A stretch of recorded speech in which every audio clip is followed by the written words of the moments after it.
It's 11 in the morning, and you're still full from breakfast. You feel good. You feel like today is going to be a good day. Then 2 o'clock hits. Your legs feel heavier climbing the stairs than they did this morning.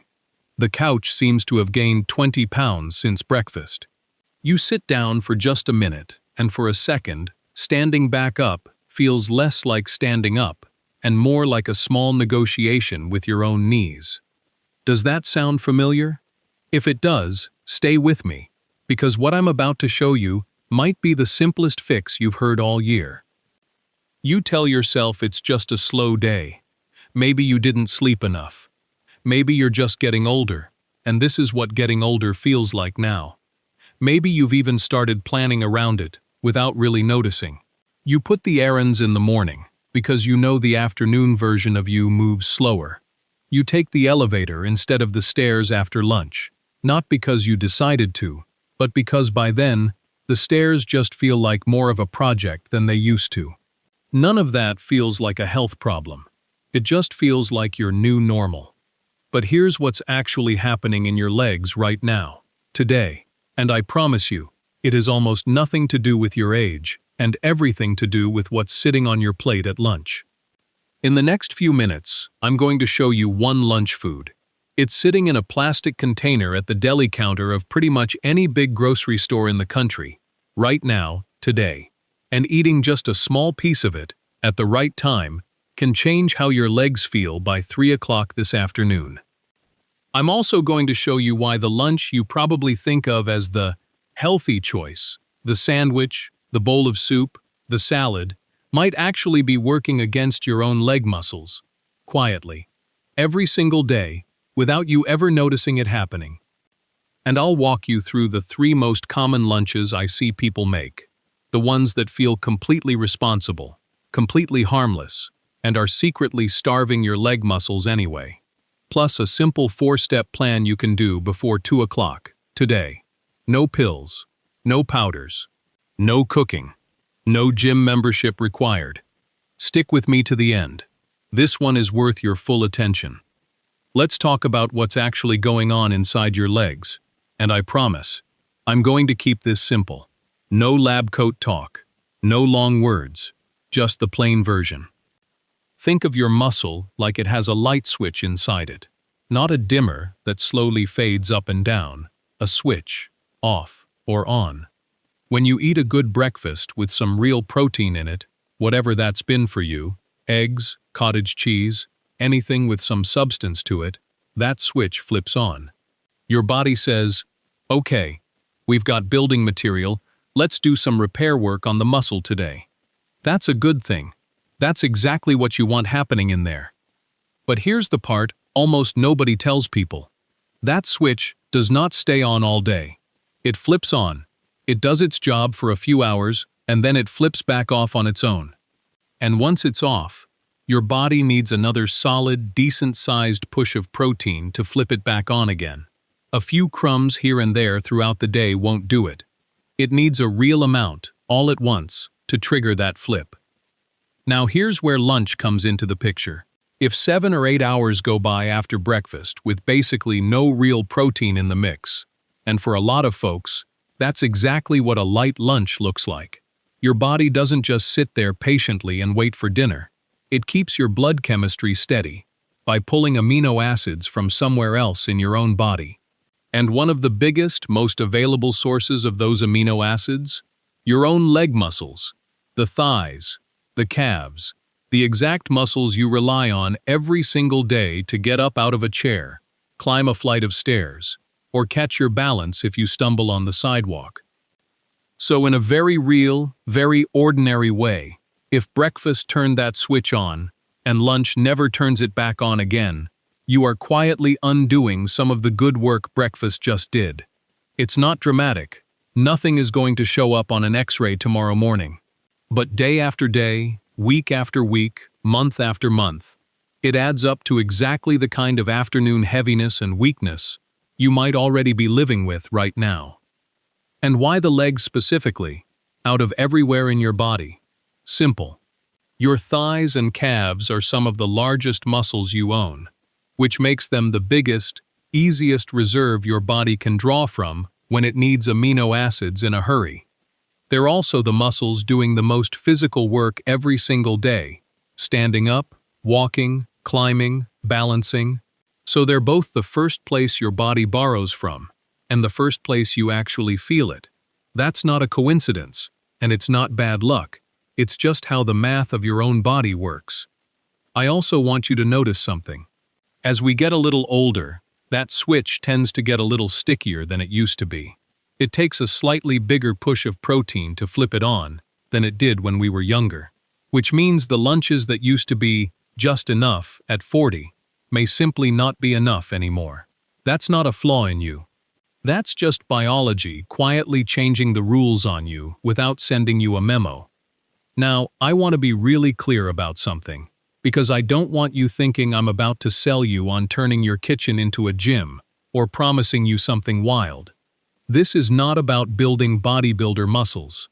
This is not a miracle plan to reverse years of muscle loss in a week. And if anyone tells you that, you should be skeptical of them, not me. What we're talking about here is much simpler, and honestly, much more useful for your actual day-to-day life. It's about keeping the muscle you already have working for you. It's about your legs having enough fuel in the tank to get you up off the couch without a struggle, to get you up a flight of stairs without stopping halfway, to keep you steady on your feet in the afternoon instead of wobbly and unsure. That's the goal today. Not gym muscles. Just legs that show up for you, reliably, when you need them. If this is making sense to you so far, go ahead and drop a quick word in the comments, just so I know you're with me, and I'll keep going at exactly this pace. Okay, so what do we actually do about it? This is where it gets easy, and I mean genuinely, refreshingly easy. The food we're talking about is rotisserie chicken, the pre-cooked kind. A whole chicken, already roasted, sitting right there near the front of the store, or at the deli counter, of just about any big grocery store or wholesale club in the country. You have walked past it 100 times without giving it a second thought. Here's what you're actually looking for. A serving of about 3 to 4 ounces of the breast or the thigh meat. If you're not used to measuring things out, that's roughly the size of your own palm, not counting your fingers. Just your palm, that's it. That small, unassuming portion gives you somewhere around 25 to 30 grams of protein, which is enough, on its own, to flip that switch we just talked about back on. A few practical notes, because I know some of you are already thinking about the details. If you're watching your sodium, feel free to peel the skin off before you eat it. A good chunk of the salt tends to sit right there in the skin. You do not need to warm it up if you don't want to. Plenty of people eat it straight out of the fridge, cold, and it works exactly the same way for your muscles either way. Skip the sweet barbecue glaze or the heavy sauce if you can find a plain one. Plain is completely fine here. Your muscles genuinely do not care about the sauce. Timing matters too, so let's nail this down clearly. You want to eat this portion within about 4 to 5 hours after breakfast, and ideally, before 2 o'clock in the afternoon. That window lines up right before the afternoon slump tends to hit, which is exactly why it works so well as a fix. One more thing worth mentioning, because it might matter for your budget. This is genuinely one of the most inexpensive, real, whole food sources of protein you can buy already cooked. No prep, no dishes, no standing over a stove. For a lot of you, especially on days when cooking feels like too much effort, that matters just as much as the nutrition does. And here's a small trick that makes this even easier during the week. One whole rotisserie chicken usually gives you far more than a single lunch portion. Once it's cooled, you can pull the meat off the bone, portion it out into 3 or 4 ounce servings, and keep it in the refrigerator for the next few days. That way, lunch on a Tuesday or a Wednesday isn't a decision you have to make from scratch. It's already sitting there waiting for you, ready in about 10 seconds. Now, a quick and important note for a specific group of you watching. If you're managing kidney disease, if you're following a protein-restricted diet, if you deal with gout, or if you're watching your sodium closely for blood pressure reasons, Please don't just take a number off a video and run with it on your own. Have a short conversation with your doctor about how much protein and how much sodium is actually right for you personally, and take a look at the label on whatever chicken you pick up. That's really all I'll say on that today, because this particular video is about a simple habit for most everyday folks watching right now, not about managing a specific diagnosis. Now let's talk about the lunch you're probably eating right now, the one you're feeling pretty good about, thinking, I eat healthy, I'm doing fine. A sandwich, a bowl of soup, a salad. These all sound responsible.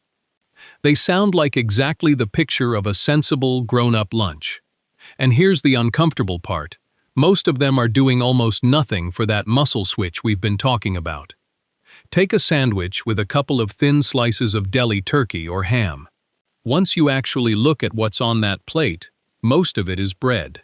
The meat itself, weighed out honestly, is often only giving you somewhere around 8 to 10 grams of protein. That's well under what's needed to really flip that switch on. You're full, sure. Bread will absolutely do that for you. But your legs did not get that memo. As far as your muscles are concerned, that lunch barely registered. A bowl of vegetable soup, comforting, warm, feels wholesome in every way. But most vegetable-based soups are giving you maybe 2 to 4 grams of protein in the entire bowl. That's close enough to nothing that your muscles don't even notice it happened. A salad without any real protein sitting on top, just greens, a little tomato, some dressing, is even further behind than the soup. You could eat the whole bowl and your body's protein signal barely moves an inch. And then there's simply grabbing some fruit, because it's light, it's easy, it feels virtuous. An apple, a banana, delicious, genuinely good for you for other reasons. But protein-wise, basically zero. No pulse, no flip of the switch, nothing at all for those leg muscles to work with through the rest of the afternoon. So here's the quick side-by-side. Right now, in your head, 3 to 4 ounces of that rotisserie chicken gives you roughly 25 to 30 grams of protein, enough to genuinely do the job. A typical deli sandwich gives you maybe 8 to 10 grams, not quite enough on its own. A bowl of vegetable soup gives you 2 to 4 grams, nowhere close. And fruit alone gives you next to nothing at all. Picture 2 neighbors, sitting down for lunch at the exact same time. One of them has a turkey sandwich and an apple. The other has 3 or 4 ounces of that same rotisserie chicken. From the outside, both lunches look perfectly normal, perfectly healthy, nothing to raise an eyebrow at. But by 3 o'clock, one set of legs got the signal it needed to keep working properly, and the other set of legs is still waiting, quietly running on fumes from breakfast. Same lunch hour, same amount of time sitting at the table, the exact same effort on your part, and a wildly different outcome for how your legs are going to feel by 3 o'clock this afternoon. Be honest with me in the comments. Which one of these is closest to your usual lunch? The sandwich, the soup, or the salad? I read every single one.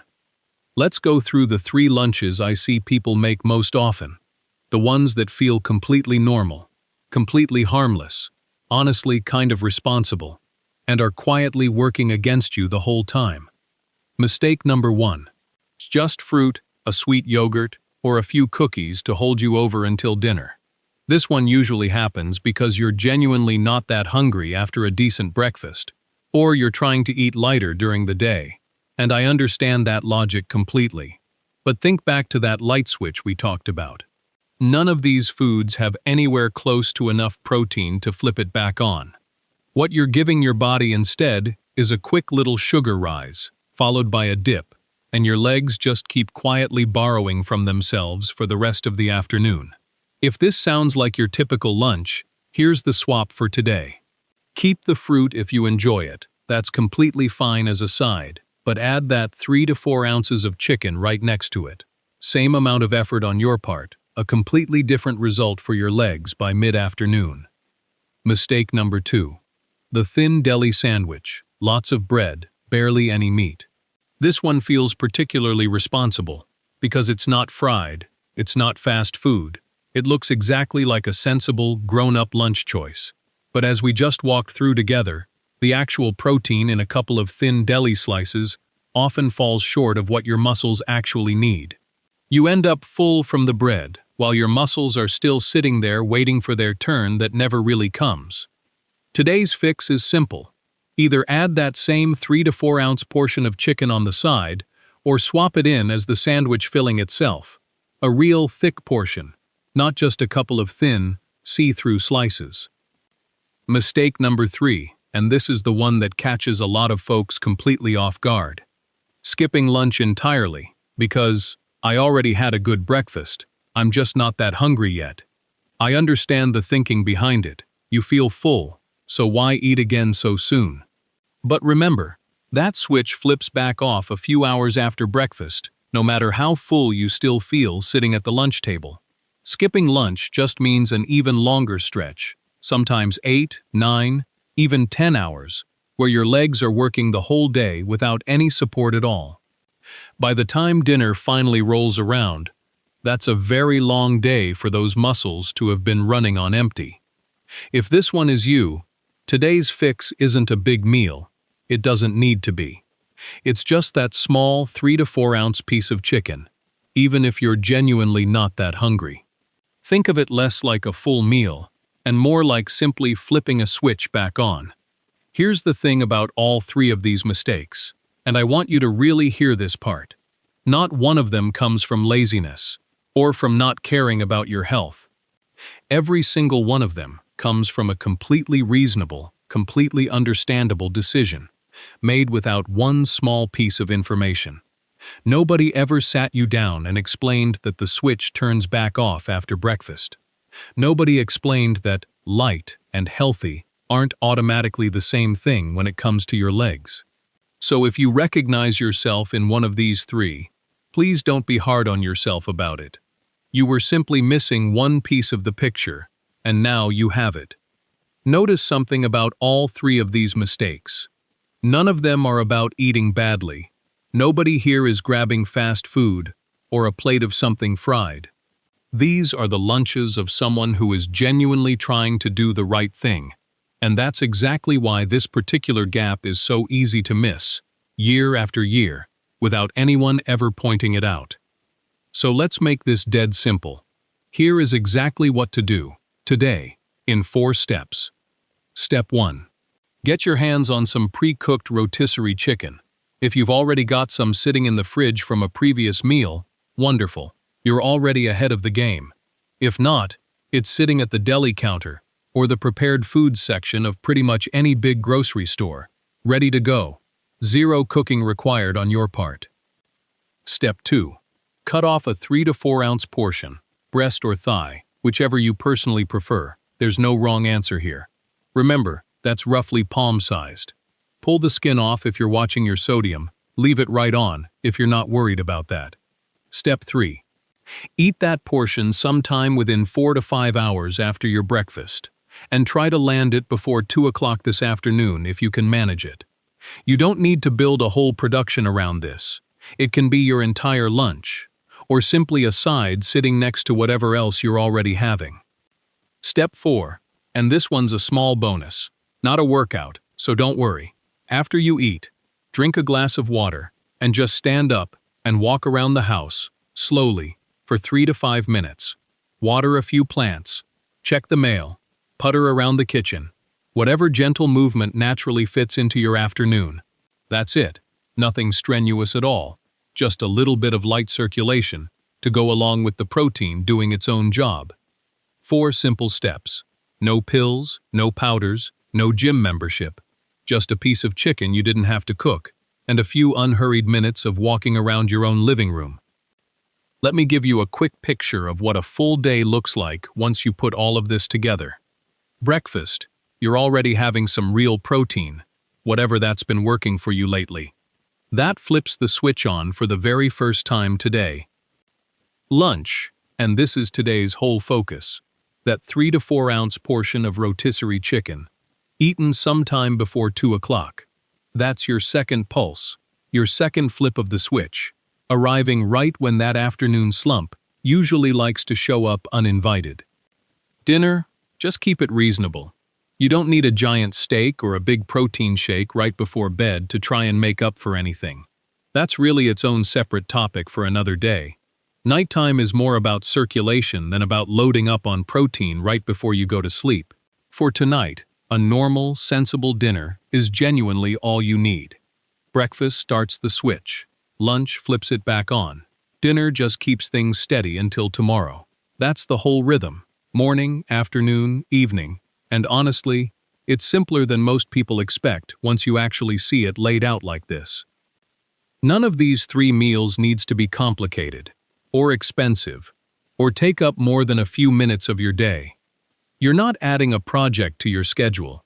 You're just making sure your legs get their fair share of attention at lunchtime, the same way they already quietly get it at breakfast. Here's what I want you to try. For the next 7 lunches, just 7, one single week, try adding that 3 to 4 ounce piece of chicken to your midday meal. It doesn't have to replace anything you already love eating. Just add it alongside. Keep it simple. Keep it before 2 o'clock whenever you can. And genuinely pay attention to how your legs feel getting up off the couch by 3 or 4 in the afternoon. That difference is usually easier to feel than it is to explain. You don't need to track grams, or weigh anything on a kitchen scale, or turn this into a chore. Palm-sized portion, before 2 o'clock, 7 times. That's the entire assignment. If you miss a day here or there, that's completely fine too. Just pick it back up at the next lunch. This isn't about being perfect. It's about giving your legs a fair shot most days of the week, instead of almost none. I'd honestly love to know which one of these describes your afternoons right now. Is it the weak, heavy legs by 2 o'clock? Is your usual lunch just a sandwich, or something light along those lines? Or are you someone who skips lunch entirely, because breakfast already filled you up? Drop it in the comments. Just one word is plenty. Legs, sandwich, or skip. And if you're planning to try the chicken today, tell me that too. I genuinely read every single comment, and I love seeing who's giving this a try. One last thing before you go. What I've shared here is general nutrition information, not a personal medical plan built just for you.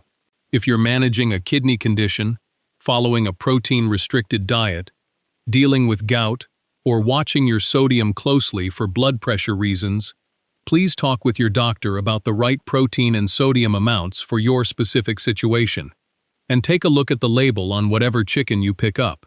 For most everyone else watching today, this is a simple, safe, low-effort habit that's genuinely worth trying, starting with lunch, today.